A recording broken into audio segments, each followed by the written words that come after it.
The number of times I've spoken to bookkeepers who, when I ask them, so what are your goals for the next 12 months? And they say, oh, no, I'm not really sure. I haven't really given that much thought.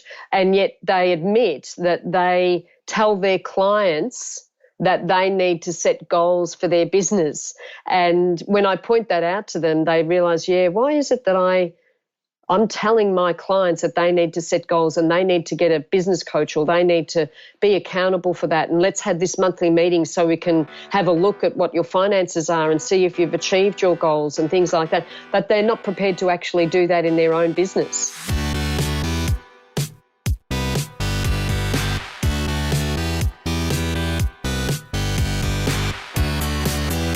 You're listening to The Successful Bookkeeper with your host, Michael Palmer. Listen each week as inspiring guests share their secrets of success to help you increase your confidence, work smarter, and build a business you love.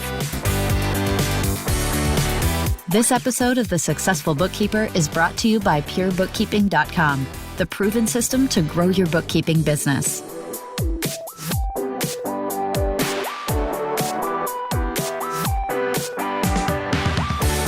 Welcome back to the Successful Bookkeeper Podcast. I'm your host, Michael Palmer, and boy, do we have an exciting episode today.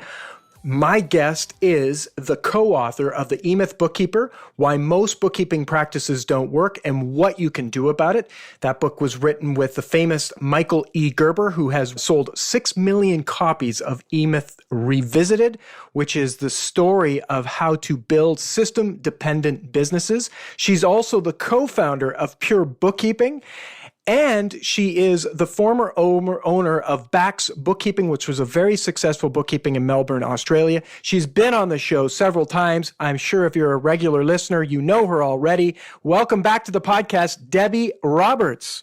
Oh, thank you, Michael. What a wonderful introduction. I love having you on the podcast, Deb, because all of our listeners just absolutely always come back and let me know about how much they're enjoying the episodes when you're on. So it's always a pleasure to have you back to share your wisdom and all the things that you're doing. I mean, what's cool is that you're working with literally thousands of bookkeepers all over the world, learning what's working, learning what's not working, sharing what has worked, where you've succeeded, where you've failed. And I think that's why people love working with you, is that you just give it to everyone straight. You share what works, what doesn't, where you've been and where you're going. Yeah, and I really love being part of these podcasts and also helping as many bookkeepers across the globe as I possibly can.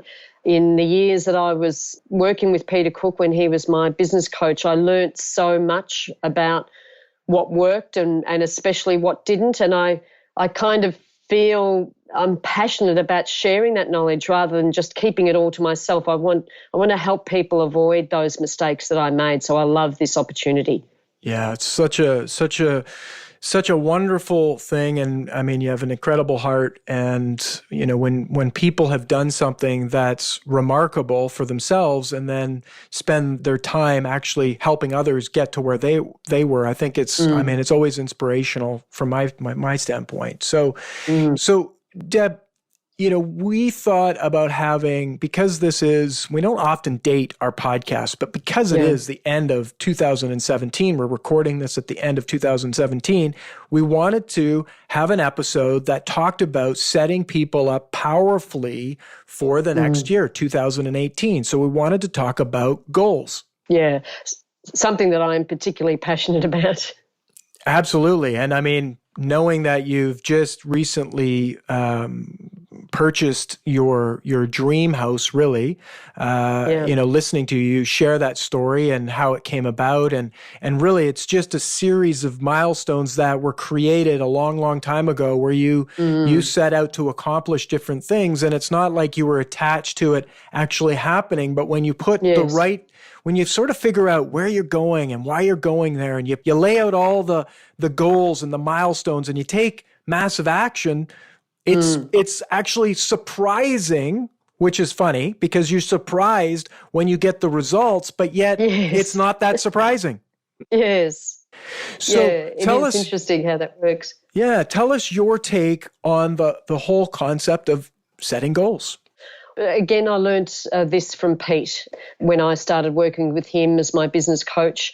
I didn't like doing it. I didn't particularly like setting goals because I was afraid that what if I don't hit the mark? What if I don't reach that goal? But I learnt how important it was from Pete.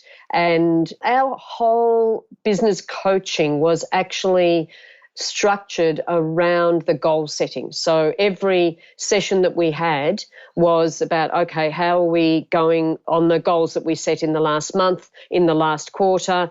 How is that, extrapolate that out to the future?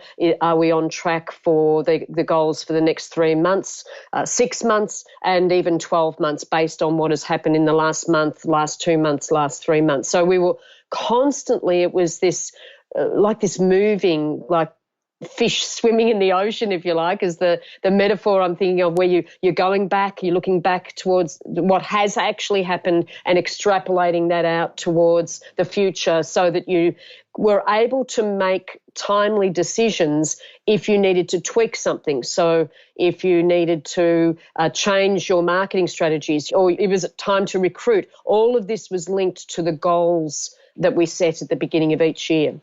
So you said you actually resisted it, or you didn't enjoy it. What was it about it that you didn't enjoy?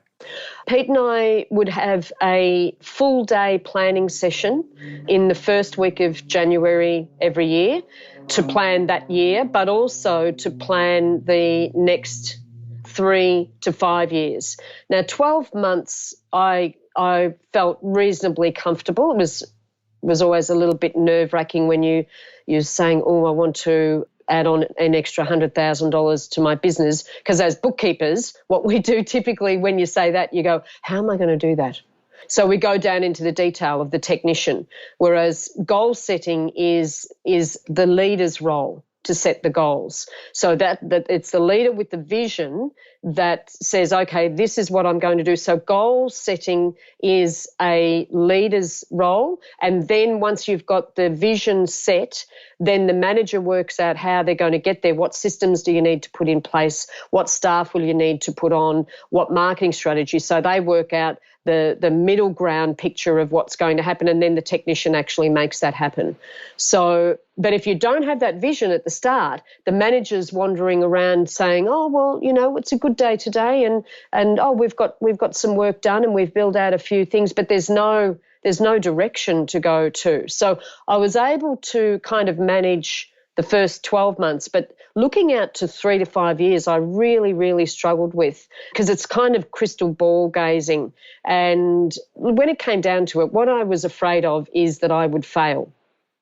And that, which is a very common thing I've learned since talking to, as you said, hundreds of bookkeepers over the past 7 years or so. The reason is, because we fear failure. We think that if we actually put down on paper that we are going to aim for this goal by this date and we don't achieve it, then we're failures. And that's actually not true. It's got nothing to do with being right or wrong or fail or success or anything like that. In some respects, what I learnt was to play it a bit like a game. And I know in the seriousness of running our business, that can kind of seem like a contradiction in a way.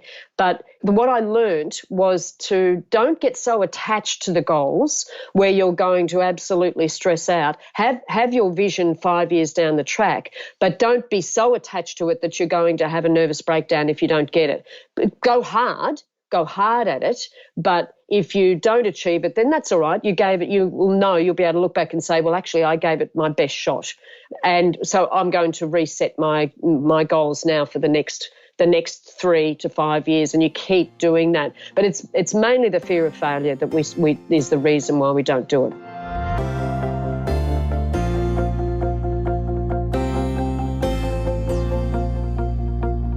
Yeah, and I think having the fear there, you also made a bold move in hiring a coach like Peter, who's a master business coach, to hold you to doing the goal setting and a number of other things. But I think that's kind of this dilemma that is there for anybody that works on their own is, you should be doing goals, but or a bunch of things in your business, but there's fear there, or it's uncomfortable or unknown. And without someone there to both mentor, guide, and hold accountable, nothing happens.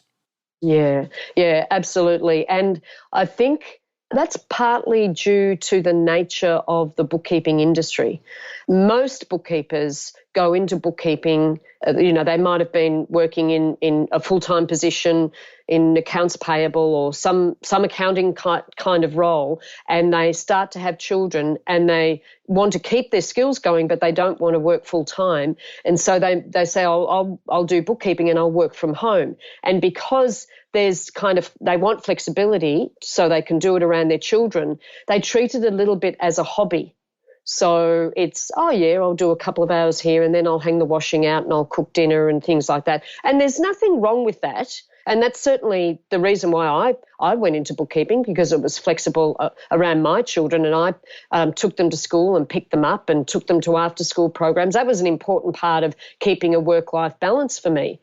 But at some point in time, if you have a big vision, you have to get a little bit more professional about your business. And part of that is being accountable. And I think there's a little bit of resistance around that as well, that when we set ourselves a little hobby business up, and we don't mind, we'll go and have a coffee or we'll meet a girlfriend as well because we can, and we'll work at 8 o'clock at night or something like that to make it up.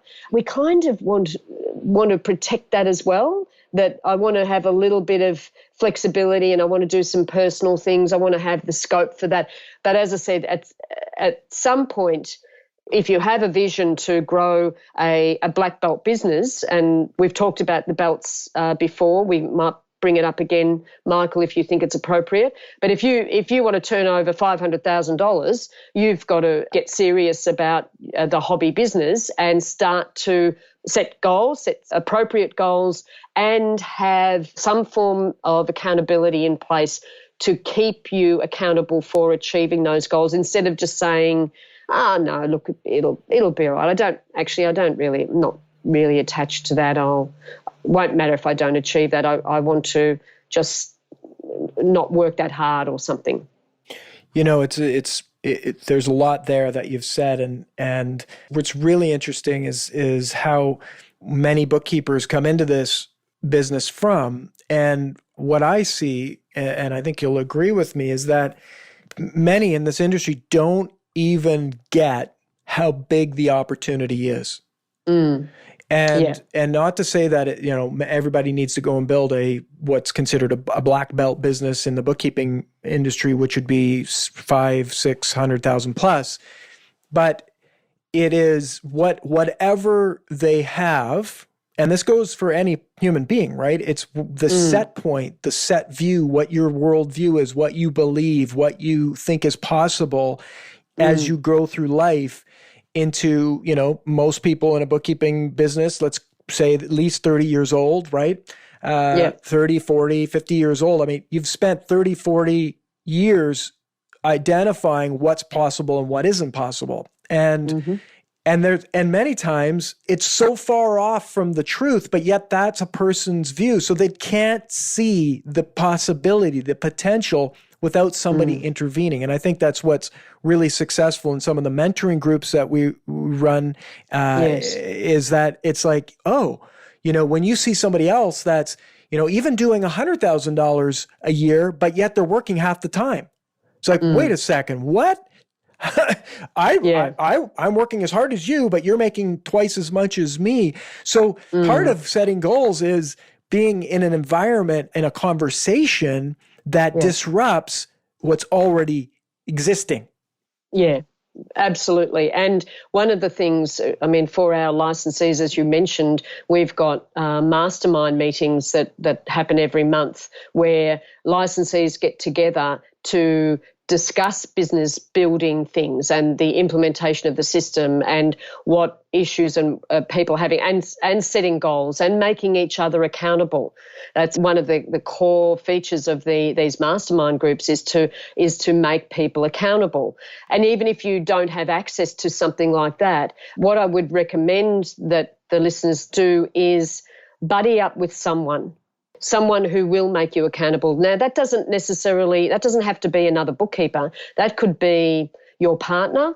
It might be a family member. It could be a mentor that you have who you respect. Someone that is going to be able to sit down with you, help you crystallize your goals, and then you have a monthly meeting with that person and say, okay, how did you go in that month? You need to have someone that is prepared to make you feel a little bit uncomfortable as well. That's the whole thing about growing your business. It's about the accountability, really, in most cases makes us feel a little bit uncomfortable because we know we've got to do something rather than just cruising through. But that's the whole that's how you're going to achieve your goals, is by putting yourself under that kind of scrutiny.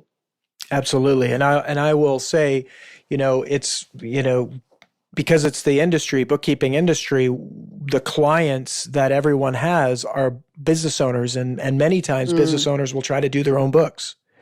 Yes. And that goes a certain way. And so if you're listening right now and you're thinking, hey, what's the best way that I can go about taking my business from A to B?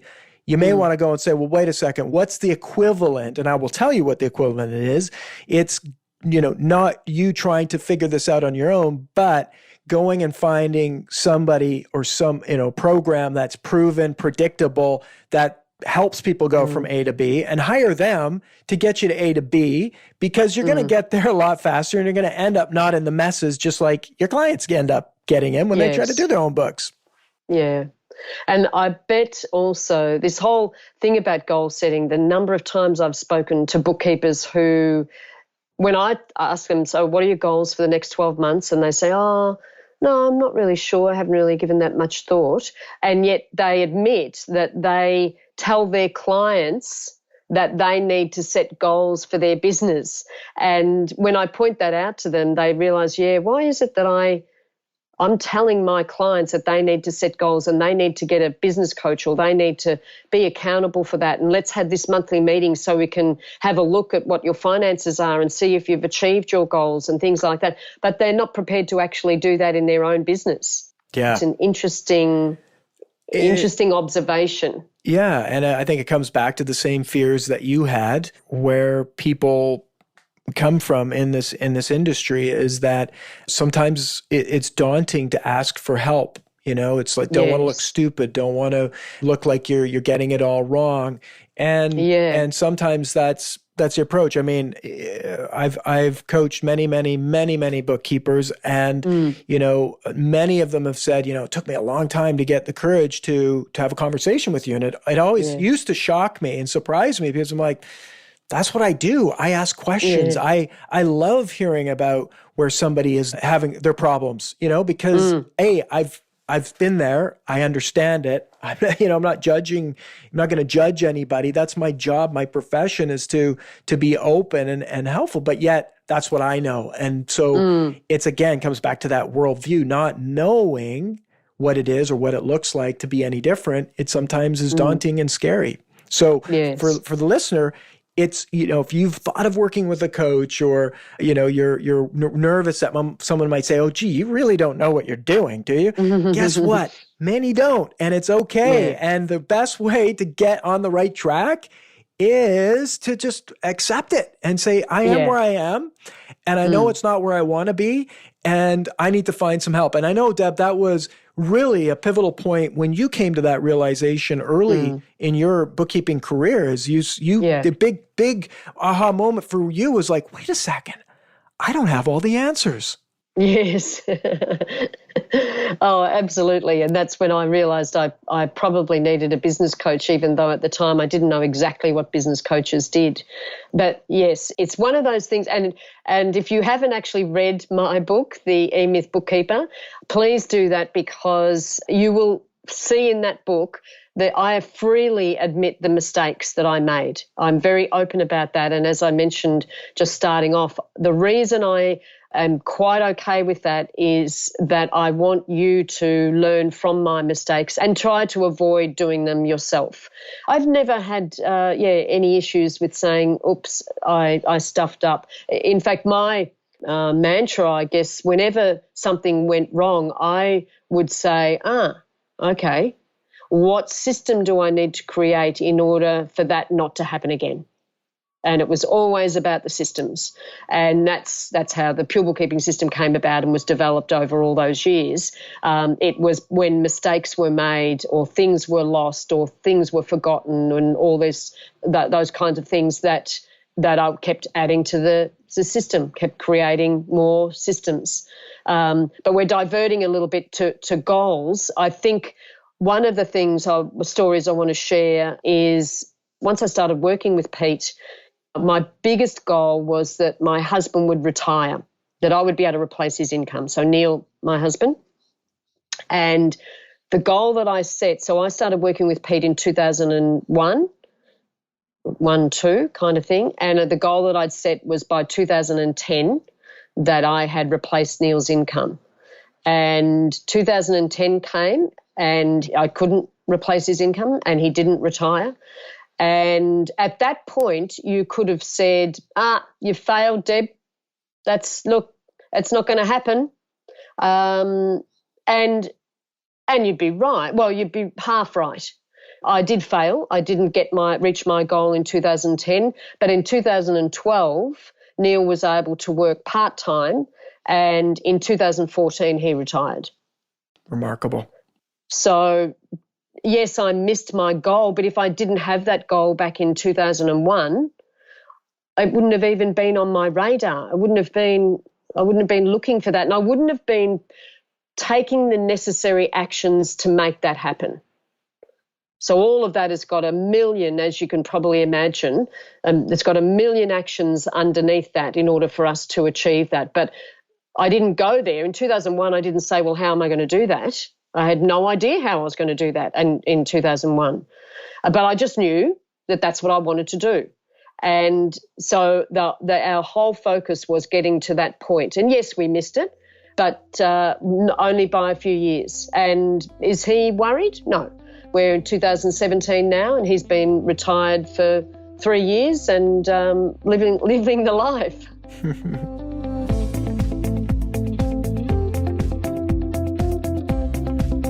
So it's remarkable. And now back in the beginning, when you made that goal, I mean, that would have been for you a crazy goal. Oh, crazy. And that was one of those. And yet, if you would have backed down and said, "Oh, well, let's minimize this. Let's that's not possible," then you would have achieved something that was less desirable and not what you really wanted. And that's I think a really important message is to be clear about what you want. Yes. Yeah. And I'm pretty sure intellectually the listeners would know that. We're not the first ones that have had podcasts about goal setting. There is, you look it up, Google it, and there'll be there's so much information on there about goal setting. So I think intellectually the listeners will know that. But I think on a really deeper level, that's when you've got to kind of get it, those aha moments where you go, what I want to achieve in the next 5 years, whether that be a black belt business or your husband retiring or you being able to support the family in some way or go overseas on a holiday, whatever it is, if you don't set that goal, as I said earlier about you just kind of wander through the year. And one of the metaphors I make or use is it's a bit like when you decide you're going on a family vacation and you pack everything up, you've got everything in the car, all the suitcases are packed, the kids are in the back, you start the car and you start driving, but you actually haven't planned your destination. So you are just driving around from here to there. And sometimes it's good to be spontaneous and just drive from here to there and get out and have a look at that. But at the end of the day, you're going to get to the end of the day and you're not going to have anywhere to sleep, and you don't even know if you should be going north or south, east or west. So when you think about that, that's what goal setting is all about. It's having a destination, and it's having it's another metaphor I love using is a helicopter view. So when you're creating your vision, when you're setting your goals, it's a bit like getting in a helicopter and going up high and looking out to the horizon. And as the higher you get up, the less detail you see. So, but the further you can see out. So if you get stuck into the detail, because as technicians, us bookkeepers, we go, but how is that going to happen? How can that? Well, what will that mean? I'll need to forget that. When you are setting goals, your job for that day, when you are planning your vision and setting your goals, is to get the big picture view of what you would love to achieve within 12 months, 3 years and 5 years, and you get up in your helicopter and you look out onto the horizon about where it is that you want to be. And then you come down, and then the manager steps in and says, okay, how are we going to actually do this? You know, Deb, it's fantastic stuff, and you mentioned something that we all know about goals, and every listener would have heard about goals and why it's so important. And what I repeatedly see and hear from people that have gone through some of the goal setting exercises that we do is that they don't take the time to actually do it. And I think that was one of the other key messages, right? You hired Pete. He held the space for you. You did every year a full day of planning where you devoted that entire day, 1 day a year, so one of 365, to sit down for a whole day of planning your goals. And I think that's the big one that, well, we know to do goals, but do we all spend and divvy out the time to actually put ourselves in an environment where we can have enough creative space and mind share to actually go, hey, what is it that I do really want, in 5 or 2 years, whatever it is that you decide you want to look at, and then start to map it back and figure it out. Absolutely. And I think the other really important thing is once you've got those goals, it's tracking your progress. You can't just have a 5-year goal out there and then forget about it.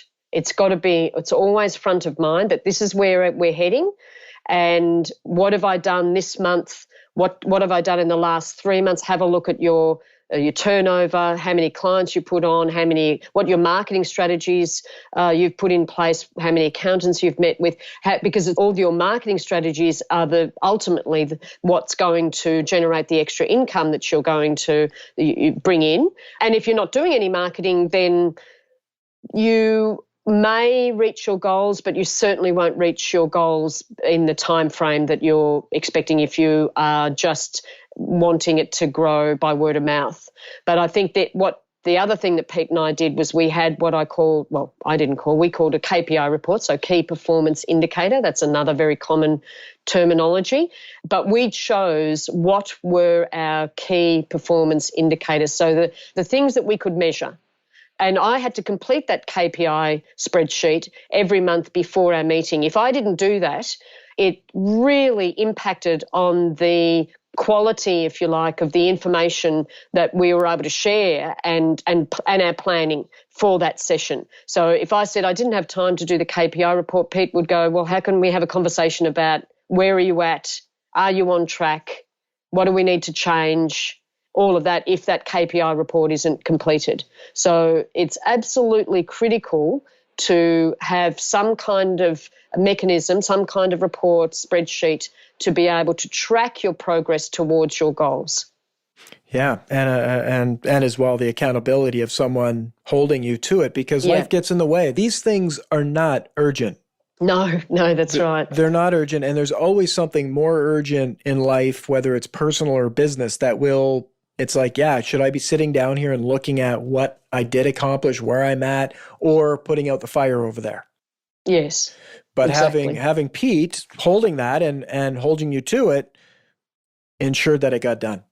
Yes. Yeah. So that's really important. So whoever that buddy is that you're going to buddy up with, whether it be your partner, family member, mentor of some kind, you have a monthly meeting with that person to look specifically at your finances and the growth and the marketing strategies that you've put in place, and basically generate your own KPIs that you can report on every month and say what worked and what didn't in the last month. And then what am I going to do in the next month? What are the key actions which are either going to get me back on track, or you will tweak the goals a little bit one way or the other. Sometimes the growth is so phenomenal, you think, wow, I haven't set the bar high enough. I need to raise that bar, that 12-month goal, to this level because I'm going to smash that.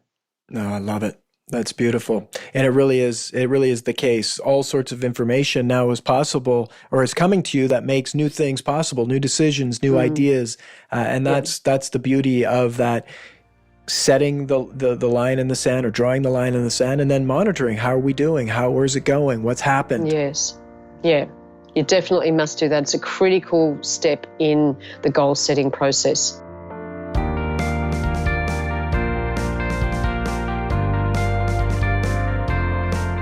Now, Deb, you have talked about this before, and you have done a webinar where you've talked about the KPIs, the key performance indicators, and how you've tracked things. Can you tell us a little bit about that and how our listener can get access to that?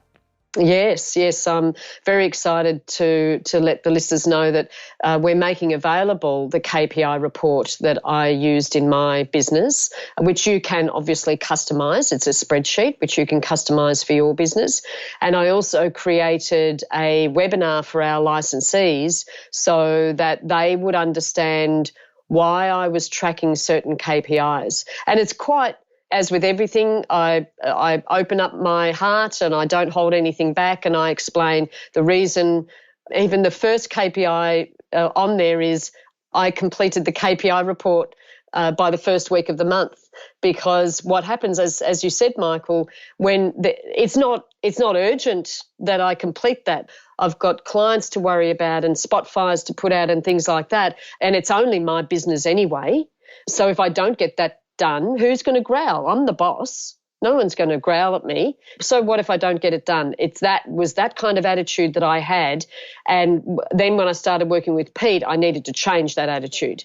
And I needed to say, actually, this is more important than anything else, that I have this KPI report completed before our meeting each month. And so that became my number one KPI. Did I get that completed? And there are other important things, obviously, around income and the billable hours and non-billable hours and all that sort of thing that we had to track. It was very important to track all those. Beautiful. Well, you know what? I can just see that this is an excellent opportunity. So we are going to have a link in the show notes. So if you're listening right now on your iPhone or your Android, or you're listening on the computer, down below, there's all the notes about the show, and there will be a link that you can go and get access to both that webinar as well as the KPI, which will help you to start to set up your 2018, or if it's maybe you're listening to this and it's 2021 coming up next year, who knows? But you'll be able to start planning and preparing yourself to have just an incredible year. Yeah. Debbie, this has been fantastic. As always, it's just a real big thank you from our listener for your generosity and your time to come and share not only what's worked for you, but as well reveal what hasn't worked with you, where you failed. Yeah. And it's just so valuable. And again, I thank you on behalf of all of our listeners. My absolute pleasure, Michael. Excellent. Well, that wraps another episode of the Successful Bookkeeper podcast. To learn more about today's wonderful guest and to get access to all sorts of valuable free business building resources, you can go to thesuccessfulbookkeeper.com. Until next time, goodbye.